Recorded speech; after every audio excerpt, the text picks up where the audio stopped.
안녕하세요. 영화비평 중독과 해독입니다. 오늘은 제가 정한 2019년의 한국 영화 베스트 5에 대해서 말씀드리겠습니다.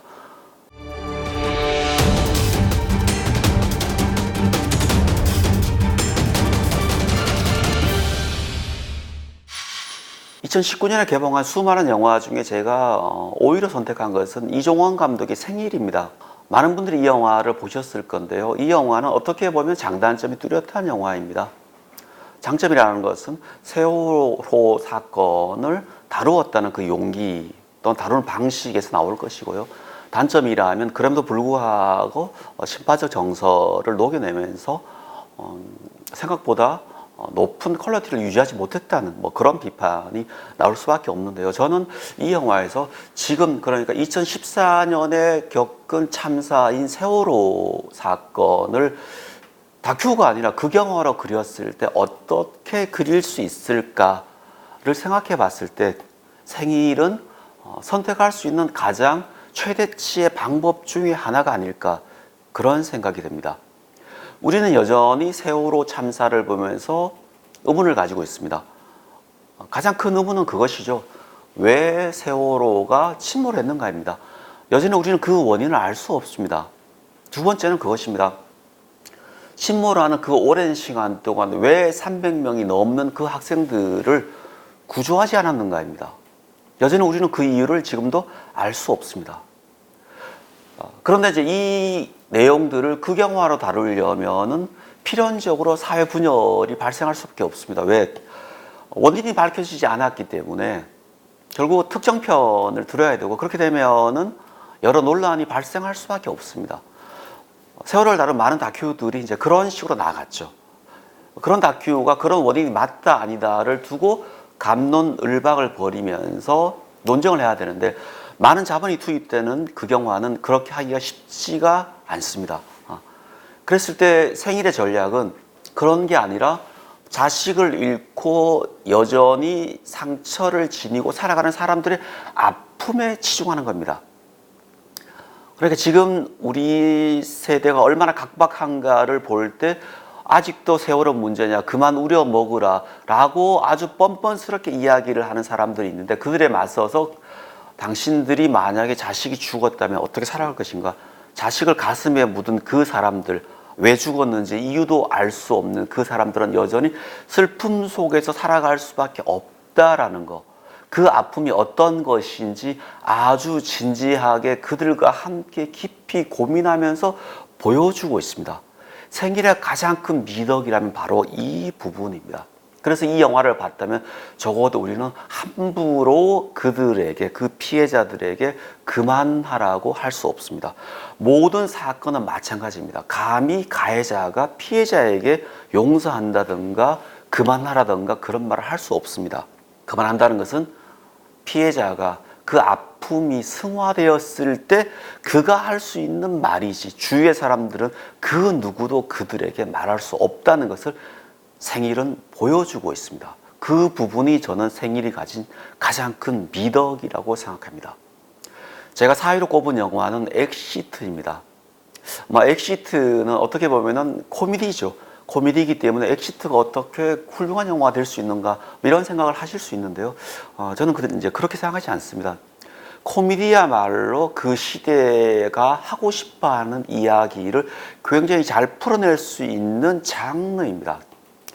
저는 엑시트야말로 우리 시대의 청춘들, 그러니까 왜 청춘들이 지금 우리나라를 헬조선이라고 할 수밖에 없는가, 그 상황을 블랙 코미디로 굉장히 재미있게 잘 담고 있는 그런 영화라고 생각합니다. 통상적으로 이 영화적 소재라면은 로맨틱 코미디가 되어야 되겠죠. 20대 후반, 30대 초반의 남녀가 만나죠. 제외합니다. 당연히 그들은 이제 옥신각신하다가 결국 사랑을 해야 되는데, 이 영화는 그들이 끝나도 사랑을 하지 않습니다. 또는 할 수가 없습니다. 대신 그들은 부모들을 먼저 보내고 그 독가스가 퍼져 있는 그 상황에서 살아남기 위해서 발버둥 치면서 점점 올라가야 됩니다. 그들은 밑으로 떨어지면 죽습니다. 무조건 위로 올라가야만 살아갈 수 있습니다. 그러니까 이 설정은 지금 우리 세대 청춘들이 가지고 있는 아주 각박한 경쟁을 영화적으로 보여주고 있는 것입니다. 그들은 옆으로 가도 죽고 떨어져도 죽습니다. 오로지 올라갈 수밖에 없고, 그러다 보니까 같이 올라가는 남녀가 있어도 그들은 서로 사랑할 수가 없습니다. 왜? 살아남아야 되는 게 그들에겐 더 중요하기 때문입니다. 가족들은, 사회는 그들을 지켜만 볼 뿐이지 도와줄 수가 없습니다. 결국 그들은 그 가혹한 세상 속에서 살아남으려고 달리고 또 달립니다. 그 과정을 영화 엑시트는 보여주고 있습니다. 저는 그래서 이 영화를 보면서 우리 시대 청춘들이 얼마나 가혹한 시대를 살아가고 있는가, 그런 것들을 나름대로 코믹 속에서 재미있게, 또는 어떨 때는 진중하게, 또는 가족주의 코드 속에서 눈물나게 그리고 있는 영화가 엑시트가 아닌가 싶어서 이 영화를 4위로 꼽아봤습니다. 3위로 꼽은 영화는 사바하입니다. 사바는 굉장히 좋은 영화인데 생각보다 많은 분들이 보시지 않았습니다. 그런 이유 중에 하나는 아마 이 영화가 공포 영화로 아마 홍보를 하거나 광고했기 때문에 그렇지 않나, 그런 생각이 드는데요. 제가 볼 때 이 영화는 공포 영화라기보다는 한국적 설정에 맞는 굉장히 뛰어난 종교 영화라고 생각이 됩니다. 그리고 종교 영화는 많은 부분 공포 영화와 맞닿을 수밖에 없습니다. 곡성이 조금 더 종교적 형식으로 가버리면 사바가 되지 않을까 싶은데, 곡성은 종교적 설정을 무속의 어떤 판타지로 많이 빼버리면서 종교 설정을 슬쩍 뒤로 빠졌다면, 사바는 종교를 조금 더 한 발 앞으로 가게 만들었습니다. 그러면서 그 사이에 기독교와 불교와 무속과 사이비를 적정 배분으로 섞어 놓으면서 여러 종교가 혼미한 지금의 우리나라 상황, 다르게 이야기하면 기독교와 불교와 무속과 사이비가 있지만 결국 그 종교들은 그 종교들의 근원적인 문제라기보다 한국인들이 가장 추구하는 기복신앙 또는 악을 물리치는 그런 설정으로 모든 것들이 가버렸기 때문에, 결국 이 영화를 만든 감독은 한국에서 기독교나 불교나 무속이나 사이비나 그렇게 차이가 나지 않는다라고 하면서 핵심적으로 선과 악은 그 경계가 굉장히 구분하기 쉽지 않은 도플갱어 같은 것이라고 감독은 이야기하고 있습니다. 영화를 보면 첫 장면이 쌍둥이가 태어납니다. 그런데 먼저 태어난 쌍둥이는 악으로 비춰집니다. 그리고 뒤에 선으로 비춰지는 동생이 태어나는데, 결국 영화가 흘러가면서 악이라고 생각했던 그 언니가 악이 아닌 것으로 바뀌면서 선과 악의 굴레가 바뀌어버리는, 그리고 불교에서 조금 더 나서 밀교로 간 그 사람이 절대 선 같고 인간의 해탈을 추구하는, 경지를 추구한 사람 같지만 결국 악으로 바뀌는 과정을 통해서 인간이 가지고 있는 욕망의 문제, 그 욕망과 종교는 어떻게 관계되는가, 그 형식을 매우 어두운 서스펜스 스릴러와 미스터리 구조 속에서 굉장히 잘 맞게 추적한 그런 영화가 사바하가 아닌가 생각이 듭니다. 그래서 저는 그 사바하는 다른 그 모든 것보다도 영화 속에 나타난 그 분위기, 암울한 분위기, 그 분위기를 끝까지 끌고 가는 그 힘, 처음에 펼쳐지는 세 개의 각각의 다른 이야기가 결국 하나로 조합하는 내러티브 형식, 이런 면에서 이 영화는 굉장히 탁월한 문제작이 아닌가 싶은데, 생각보다 묻혀져서 좀 아쉬움이 있는 그런 영화입니다. 제가 2위로 꼽은 영화는 기생충입니다. 기생충에 대해서는 워낙 많은 비평들이 있었고, 저 역시 이 영화에 대해서 봉준호 특집처럼 3번에 다뤄서 이야기했기 때문에 더 이상 이야기한다는 것은 쉽지 않을 것 같습니다. 다만 여기서 말씀드리고 싶은 것은 이 영화가 가지고 있는 로컬적인 의미보다는 글로벌한 보편적인 정서가 있다는 것이고, 봉준호의 영화는 내용에서 어떤 글로벌하면서 로컬하고, 스타일에서도 로컬하면서 글로벌한 이 모든 것들을 아우르는 영화, 그 정점에 있는 영화가 기생충이 아닌가 싶고, 그래서 그런 부분에서 이 영화를 해석하는 작업들이 지금 필요하지 않을까 싶습니다. 그래서 여러분들이 다시 이 영화를 보신다면은 이제는 로컬과 글로벌이라는 어떤 그 잣대를 가지고 내용과 스타일 양면에서 보는 게 재밌지 않을까 그런 생각이 드는데요. 가령 스타일에서는 이 영화를 많은 부분 유럽이나 미국에서는 블랙 코미디로 봤습니다. 봉준호가 꾸준히 이야기했던 그 자신의 영화 속에 가지고 왔던 스릴러와 코믹적 형식의 결합인데 이 영화는 블랙 코미디로 더 나간 것들인데 그런 것들이 지금 전 세계적인 어떤 계급 질서의 양극화 속에서 굉장히 큰 힘을 발휘한 게 이 영화가 아닌가 그런 생각이 듭니다.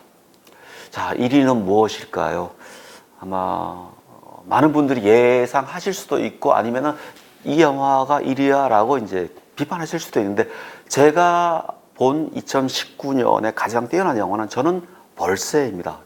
사실 이 영화는 많은 자본이 들지도 않았고 흥행이 아주 크게 되지도 않았지만은 이 영화가 가지고 있는 미덕이 저는 분명하기 때문입니다.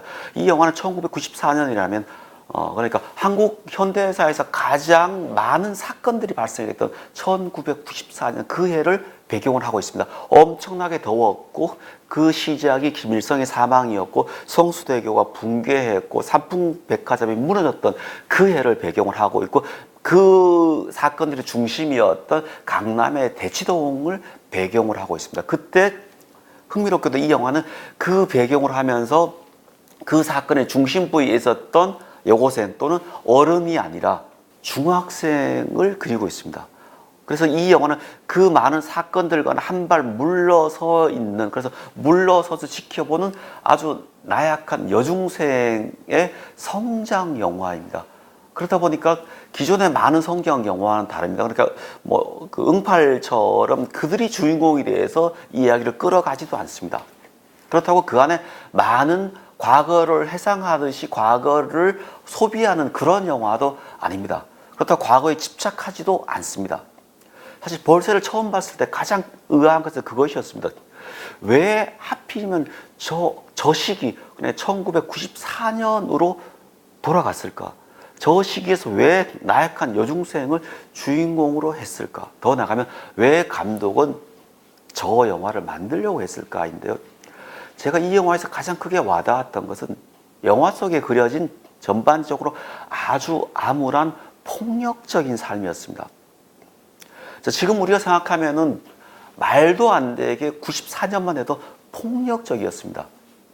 가정에서도 수시로 오빠는 아버지가, 그러니까 학력이 컴플렉스인 아버지가 대치동에서 가난하게 떡집을 내서 키워서 자기 아들은 대원여고 보내서 서울대를 보내려고 하는 그 어떤 욕망에 함부로 비판하지 못하고 따르려고 하지만 그 어떤 고통을 어린 여동생을 폭력적으로 때리면서 그걸 극복합니다.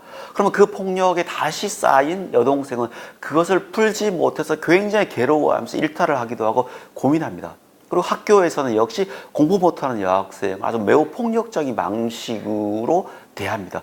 이런 어떤 우리 사회의 학교, 가정, 사회 자체의 폭력이 성수대교 붕괴나 이런 사건을 발생하는 것이죠. 그래서 그 당시에는 얼마나 우리 사회가 가혹한 폭력적인 시대였던가 하는 것들을 돌아보게 하면서 다시 한번 지금 우리 사회는 그렇다면 폭력적인 사회에서 얼마나 멀어졌는가, 정말 멀어졌는가 하는 것들을 다시금 짚어보게 하는 그런 영화가 바로 이 영화입니다. 그 폭력적인 삶 속에서 말 그대로 벌새처럼, 벌새라는 것은 벌처럼 아주 작은 새입니다. 그래서 벌인지 새인지 모르지만 그 살아가려고 일초에 그 수십 번, 수백 번 발버둥 치는 그 소녀의 외침이 이 영화 속에서는 절절히 살아있기 때문에 그 방식이 영화 속에는 구체적으로 그려져 있어서 제가 볼 때 영화는 편집도 조금 더 해야 되고 조금 더 세련돼야 되지만은 오히려 그런 야생성이 그 당시의 시대적 폭력성과 더불어서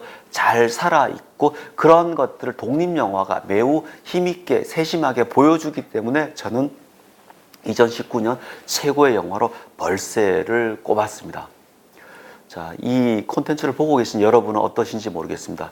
여러분도 2019년 영화를 정리하시면서 나만의 리스트를 한번 뽑아보시면 훨씬 더 구체적으로 영화가 정리되실 것이고 2019년 한국 영화계의 흐름이 정리될 것이며 한편으로는 개인의 성향과 취향이 정리될 것입니다. 그래서 저는 이런 방식을 여러분께 적극 권해드립니다. 감사합니다.